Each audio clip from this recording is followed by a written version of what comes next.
صل على رسوله الكريم أما بعد فأعوذ بالله من الشيطان الرجيم بسم الله الرحمن الرحيم كل نفس ذائقة الموت صدق الله العظيم সম্মানিত হাজিরিন আজকের এই লক্ষ লক্ষ তৌহিদি জনতার আপনারা হাজির হয়েছেন আমার কবিতার টুকরো ছোট ভাই শহীদ শহীদ ওসমান হাদি বলতে পারে না দেশে আসে না দেশের বাইরে চলে গেছে সরকারি ভাবে ডিক্লার দেয় তারাই বলতে পারতেছে না সেটা তো এখনো ডিক্লার দিতে পারে না দেশে আসে না দেশের বাইরে গেছে এখনো বলতে পারতেছে না শহীদ ওসমান হাদি তিনি স্বাধীনতার সার্বভৌমত্ব রক্ষার জন্য এই বাংলাদেশের 18-20 কোটি মানুষের কাছে একটি মেসেজ দিয়েছিলেন কিভাবে একটি স্বাধীনতার সার্বভৌমত্ব রক্ষা করতে হয়। আজকের বড় পরিতাপের বিষয় আমার বড়র মতো কোনো অবস্থা নেই। আপনারা জানেন যে শহীদ ওসমান হাদি একটি বাচ্চা মাত্র 8 মাস বয়স। ওর বাচ্চা যখন জন্ম হয়েছে আমাকে বলেছেন, ভাই আমার বাচ্চার জন্য একটি নাম নির্বাচন করেন, যে নামের মধ্যে বিপ্লবী চেতনা থাকবে। আমার সন্তানের জন্য একটি নাম নির্বাচন করেন, যেই নামটা সাহসিকতার পরিচয় বহন করবে।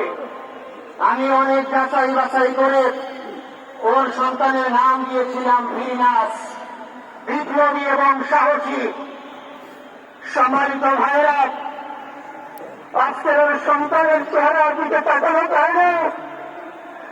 আজকের আমার মেয়ে প্রায় পাগল হয়ে যাচ্ছে, জ্ঞান হারিয়ে ফেলছে। আমার ভাই বোন প্রায় পাগল হয়ে যাচ্ছে। আমার 6 ভাই বোনের মধ্যে সবচেয়ে ছোট ছিল শহীদ ওসমান হাদি। আজকের তার লাশ আমার কাজে বহন করতে হচ্ছে। আজকে আপনাদের কাছে আমার কোন দাবি নেই, শুধু একটি দাবি। 7 থেকে 8 দিন হয়ে গেল দিবালোকে প্রকাশ্যে রাজধানী ঢাকায় জুমা নামাজের পরে খুবই প্রকাশ্যে গুলি করে যদি পার পেয়ে যায়, এর চেয়ে লজ্জার আমাদের আর কিছু নাই। 5 থেকে 7 ঘন্টা সময় তারা কেমন করে গেল, এই প্রশ্ন জাতির কাছে রেখে গেলাম। আমার কোনো চাওয়া পাওয়া নাই। আমার ভাই ওসমান হাদি শহীদ হয়েছে, ওর শহীদি তামান্না ছিল। আপনার বক্তব্য শুনেছেন, আপনারা শহীদ ওসমান হাদির টকশো শুনেছেন। ও সব সময় শহীদি তামান্না করত। হয়তো আল্লাহ তাআলা ওর শহীদি সেই মত নসিব করে দিয়েছেন।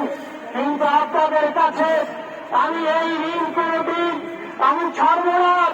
আমার ভাই শহীদ ওসমান হাদি বিচার যেন প্রকাশ্যে এই বাংলার জমিনে আমরা দেখতে পারি। 7-8 দিন হল এখনো পর্যন্ত আমরা কিছুই করতে পারলাম না। এই দুঃখে কলিজা ছেড়ে যাচ্ছে। আমরা ওসমান হাদির জন্য দোয়া করি, আমরা ওর সন্তান ওর স্ত্রীর জন্য দোয়া করি। ওর সন্তান মাত্র 8 মাস বয়স। গতকালকে যখন ওর কাছে নিয়ে এসছে, সবাই বাবাকে দেখাবো ওসমান হাদিকে। আমি বললাম কি লাভ হবে, ও তো কোনদিন ওর বাবার চেহারা কথা বলতে পারবে না। ওর ছেলে আর কোনদিন জানবে না আমার বাবা কেমন ছিল। ওসমান হাদি আর ফিরে আসবে না। ওসমান তুমি দেখে যাও, লক্ষ লক্ষ জনতা তৌহিদি জনতা তোমার জন্য পাগল। ওসমান তুমি মরো নাই, তুমি আমাদেরকে পাগল বানাই দিয়ে গেছ। আল্লাহর কাছে আমরা সবাই দোয়া করি, আল্লাহ যেন আমার ভাই শহীদ ওসমান হাদিকে জান্নাতুল ফিরদাউসের ওয়ারিস হিসেবে কবুল করেন। আল্লাহ তাআলার কাছে দোয়া করছি আল্লাহ তাআলা আমরা যারা বেঁচে আছি ইমানের সাথে স্বাধীনতার সার্বভৌমত্ব রক্ষা করে তৌহিদের দিন বাংলাদেশকে যেন আমরা রক্ষা করতে পারি সেই তৌফিক আল্লাহ তাআলা আমাদের নসিব করুন। আপনাদের সবার কাছে দোয়া চাচ্ছি। আমার মেজো ভাই ওমর ফারুক সাথে ছিল, ওর জন্য আপনারা দোয়া করবেন।